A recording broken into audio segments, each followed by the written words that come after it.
మీ business ఏదైనా మీ ఊర్లో promotion చేయాలంటే అది సుమన్ టీవీతోనే సాధ్యం. ఇప్పుడే సంప్రదించండి.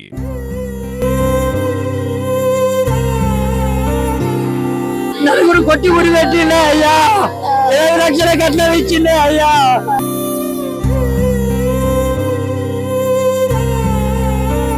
అక్కురు పెట్టుకుంది, హాస్పిటల్ తీసుకుపోతాను రారి అని అంటే తీసుకోర్రి, నేను వస్తా, మా డాడీని తీసుకొని వస్తా అని చెప్పి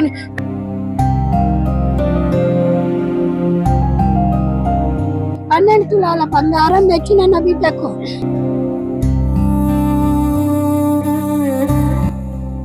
దేవకపల్లిలో నిన్న దారుణం జరిగింది. అశ్విని అనే ఒక వివాహితను వాళ్ళ భర్త కొట్టి చంపి ఉరిపెట్టాడని వాళ్ళ తల్లిదండ్రులు, వాళ్ళు బంధువులంతా ఇక్కడ ఆందోళన చేస్తున్న పరిస్థితి. అసలు ఏం జరిగింది, అమ్మాయికి ఎన్ని రోజులు అయితే మ్యారేజ్ జరిగి ఆ తదనంతర పరిస్థితులు ఏంటి, వాళ్ళ తండ్రి అశ్విని తండ్రి మనతో ఉన్నారు, వారిని అడిగి తెలుసుకుందాం. ఏమైందండి మీకు? 2020 మార్చి 18వ తారీఖు నాడు నా బిడ్డ పెళ్లి వివాహం చేశాను. వివాహ సందర్భంలో నేను 8 లక్షల రూపాయల కట్నం ఇచ్చిన, 13 తులాల బంగారం పెట్టిన, తులం చైన్ వేసిన, హోండా చైన్ బండి పెట్టిన.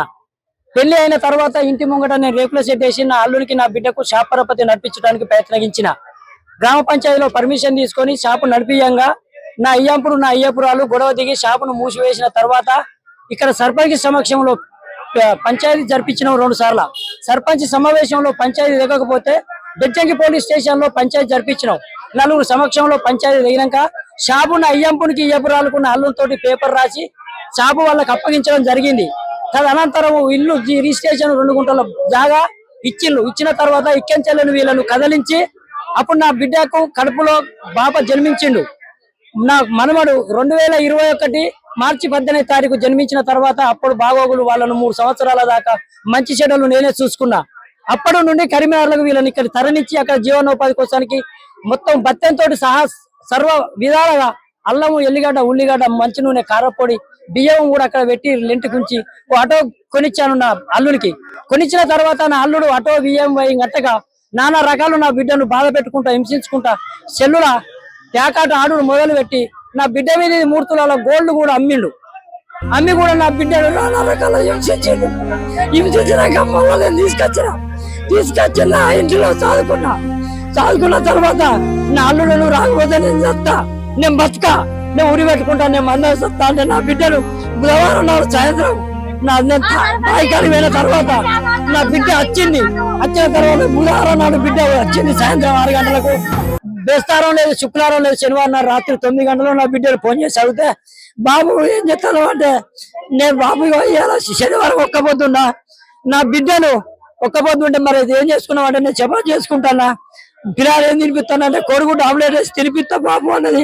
శ్రీకాంత్కి నేను ఫోన్ చేసి మాట్లాడుతా అంటే శ్రీకాంత్ నాకు 2 రోజుల గొడవలు జరిగి శ్రీకాంత్ మాట బంద్ చేసిండు అన్న తర్వాత నేను ఫోన్ కాల్ చేసి, బిడ్డ ఇప్పుడు రమ్మంటావా, రేపు పొద్దుగాల రమ్మంటే నా బిడ్డ రేపు పొద్దున బాబు నేను ఫోన్ చేస్తా అన్నది. పొద్దున నేను లేచి 9 గంటలకు బాయికాడి సమయంలో పోయినాక నా అల్లుడు అనేటోడు నా చిన్న బిడ్డకు ఫోన్ చేసి, అనిత అన్ని అక్క ఉరి వేసుకొని చనిపోయింది అని చెప్పుడుతోటే నా బిడ్డ నాకు విన్నమించినాక నేను ఫోన్ చేసిన అల్లుని అడిగితే ఉరి వేసుకున్నది చనిపోయింది అన్నాక నేను అల్లునికి ఫోన్ చేస్తే కొస శ్వాస ఉన్నది. దాని లోపల నేను తొందరగా నా కొడుకుని తీసుకొని బండి వేసుకొని ఆదివారం 10 గంటల ప్రాంతంలో వచ్చే వరకు నా బిడ్డని తీసి బెడ్ మీద వండబెట్టి నేను అతని మీద పడి ఓడ్చే వరకు ఇమీడియట్లీ మా అల్లుడు మా అయ్యంపుడు మా చిన్న అల్లుడు పరారాయు 8 మంది పోలీసు వాళ్ళను నా ఆధ్వర్యంలో తోలి నన్ను పక్కకు నెట్టేస్తే మర్డర్ చేసి నెట్టేసినాక నాకు ఏమో తోచక బయటికి వచ్చిన ఆ విలేజ్ వాళ్ళను ఒక 100 మంది 150 మందిని రప్పించుకున్నాక దానికి తగు న్యాయం గురించి వాళ్ళు పోరాడి కొట్లాడి ధర్నకు దిగిన తర్వాత దీన్ని న్యాయానికి చేకూర్చుదామని ఇటు పక్షాన 5-6 అటు పక్షాన 5-6 చేసి నాకు ఏమి న్యాయం చేయలేదు. నేను 6 లక్షల రూపాయలు పెట్టి ఇల్లు కట్టించిన, 4 లక్షల రూపాయలు కట్నం ఇచ్చిన. ఈనాటి రోజున నన్నే ఇల్లు రిజిస్టర్ చేసుకోవడానికి నన్ను 1 లక్ష రూపాయలకు ఇరు పక్షాన నన్ను న్యాయం చేయక నన్ను నట్టరుగున ముంచిల్లు. ఇవాళ మళ్ళీ నా బ్లడ్ బాడీ నేను సొంత గ్రామం తీసుకుపోదంటే సర్పంచ్ పోలీస్ డిపార్ట్మెంట్ వాళ్ళు ఇక్కడనే అంత్యక్రియలు చేస్తే, రేపు నీకు మనవడు ఉన్నాడు, నీకు ముందు జరగబోయేదానికి మేము సహకరిస్తామని హామీ ఇస్తే ఇప్పుడు అంత్యక్రియలు చేయడానికి సిద్ధంగా ఉన్నాము. నాకు ఆ మోర్చపోయి నేను ఇదివరకు కూడా న్యాయంగా కోలుకుంటలేను. దయచేసి మీరు అందరు నాకు న్యాయం చేకూర్చాలని మనం చేసుకుంటున్నాను. అశ్విని తల్లి గారు స్వరూపం మనతో ఉన్నారు, వారిని అడిగి తెలుసుకుందాం. అసలు ఏం జరిగింది, వాళ్ళ బిడ్డకి ఈ పరిస్థితి రావడానికి కారణం ఏంటి అడిగి తెలుసుకుందాం. రిటర్న్ మంత్కి 8 లక్షలు ఇచ్చిన మళ్ళీ తర్వాత రూమ్ కట్టించిన, దుకాణం పెట్టించిన.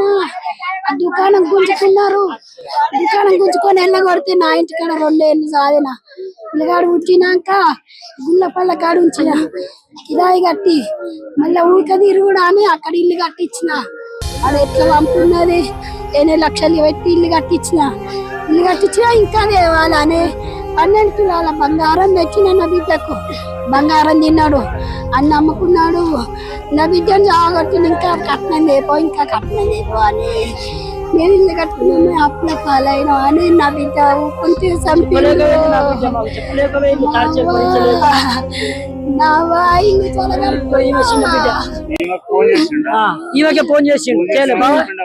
నాకు ఫోన్ చేసి మీ అక్కూరు పెట్టుకుంది హాస్పిటల్ తీసుకోవద్దని రారి అని అంటే తీసుకోర్రి నేను వస్తాను, మా డాడీని తీసుకొని వస్తా అని చెప్పి వచ్చేసరికి చంపేసి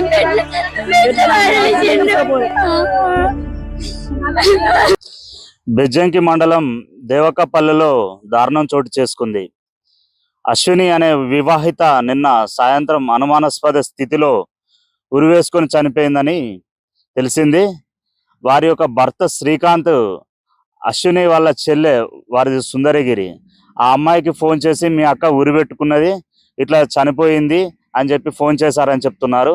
కానీ అశ్విని తండ్రి చంద్రయ్య చెప్తున్న దాన్ని బట్టి నా బిడ్డ అంతకుముందు వాళ్ళ భార్యాభర్తలకు గొడవలు జరుగుతున్నాయి, పెళ్లి చేసినప్పటి నుండి ఇప్పటి వరకు కూడా ఎప్పుడంటే అప్పుడు కొన్ని లక్షల రూపాయలు అతనికి ముట్ట చెప్పాను, దాదాపు ఒక 12 తులాల బంగారం నా బిడ్డ మీద ఉన్నది మొత్తం అమ్ముకున్నాడు. అతడు ఆన్లైన్ గేమ్లు ప్యాక్ ఆటకు అలవాటు పడి కొన్ని రోజులు కిరాణా షాప్ నడిపించాడు, అది మూసివేశాడు. తర్వాత ఆటో కొనిచ్చాను, ఆటో కూడా అమ్ముకున్నాడు. తర్వాత వాళ్ళ జీవనం కోసం ఉప్పు పప్పులు అన్నీ కూడా నేనే పంపిస్తున్నాను, అయినా కూడా అతని బుద్ధి మారలేదు. పెద్ద మనుషులలో పోలీస్ స్టేషన్లో కూడా పంచాయతీలు జరిగాయి. 2 సంవత్సరాల క్రితం దారుణమైన పంచాయతీలు జరిగిన తర్వాత నా బిడ్డ మొన్నటిదాకా కూడా మా ఇంటి దగ్గరే ఉన్నది. ఇక్కడికి వచ్చిన తర్వాత ప్రతిరోజు నా బిడ్డను డబ్బులు కావాలి అని హింసించడం జరిగిందని చెప్తున్నాడు. చివరి దశలో ఆ అమ్మాయితో ఒక రోజు వాళ్ళ తండ్రి మాట్లాడిన పరిస్థితిలో 2 రోజుల నుండి అతనికి నాకు మాటలు లేవు, మీ అల్లుడు నాతో మాట్లాడడం లేదు అని అమ్మాయి బాధపడ్డదని చెప్తున్నాడు. అలాగే శనివారం పాపం ఒక్క పొద్దున్న నేను చపాతీలు చేసుకుంటున్నాను నాన్న అని చెప్పి కొంచెం దీనంగానే మాట్లాడింది మా అమ్మాయి అని ఆ తండ్రి చెప్తున్నాడు. ఆ తండ్రితోటి మాట్లాడిన తర్వాత కొన్ని గంటల వ్యవధిలో మళ్ళీ ఈ శ్రీకాంత్ అనే వ్యక్తి మీ అక్క ఉరిపెట్టుకొని చనిపోయిందని చెప్పి ఆ మృతురాలు అశ్విని యొక్క చెల్లెకు ఫోన్ చేశాడని అంటున్నారు. ఈ సంఘటన, ఈ ఫోన్ కు నిర్ఘాంతపోయిన అమ్మాయి అశ్విని యొక్క తల్లిదండ్రులు, వారి బంధువులు కొన్ని వందల మంది ఇక్కడికి వచ్చి అసలు ఏమైందని చూడగా ఖచ్చితంగా ఆ అమ్మాయిని ఏదో గొడవ పడి ఉరిపెట్టి చంపి బెడ్ పై పడేశాడని చెప్తున్నారు. ఇక్కడికి వస్తే ఇక్కడ ఎవరు మమ్మల్ని పట్టించుకోవడం లేదు, పోలీసు వాళ్ళు కూడా సరైన విధంగా స్పందించడం లేదని అమ్మాయి యొక్క తల్లిదండ్రులు, వారి యొక్క బంధువులు వాపోతున్నారు. ఏది ఏమైనా ఇది చాలా దారుణకరమైన విషయం. వీరికి 2020లో పెళ్లి జరిగింది. ఒక చిన్న బాబు ఉన్నాడు, 2.5 సంవత్సరాల బాబు ఉన్నాడు వీళ్ళకు. ఇన్ని గొడవలు జరుగుతున్నా కూడా ఇన్ని రోజులు వాళ్ళ తల్లిదండ్రులే ప్రతి ఒక్కటి వాళ్ళ సంసారానికి పంపిస్తున్నా కూడా నెట్టుకొచ్చిన ఆ అమ్మాయి చివరి దశలో ఈ భర్త వేధింపులకు తట్టుకోలేక ఈ విధంగా చేసిందని విషయాన్ని బట్టి అర్థమవుతుంది. పోలీస్ డిపార్ట్మెంట్ వారు కానివ్వండి, ప్రభుత్వం కానివ్వండి, ఈ విషయంపై స్పందించి మృతురాలి బంధువులకు, మృతురాలికి న్యాయం చేయాలని కోరుకుంటూ కెమెరామెన్ శేఖర్తో శ్రీధర్, సుమన్ టీవీ.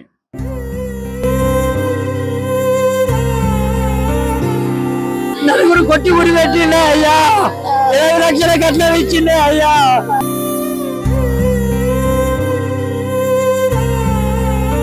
మీ అక్కూరు పెట్టుకుంది హాస్పిటల్ తీసుకోవద్దని రారి అని అంటే తీసుకోర్రి నేను వస్తాను, మా డాడీని తీసుకొని వస్తా అని చెప్పి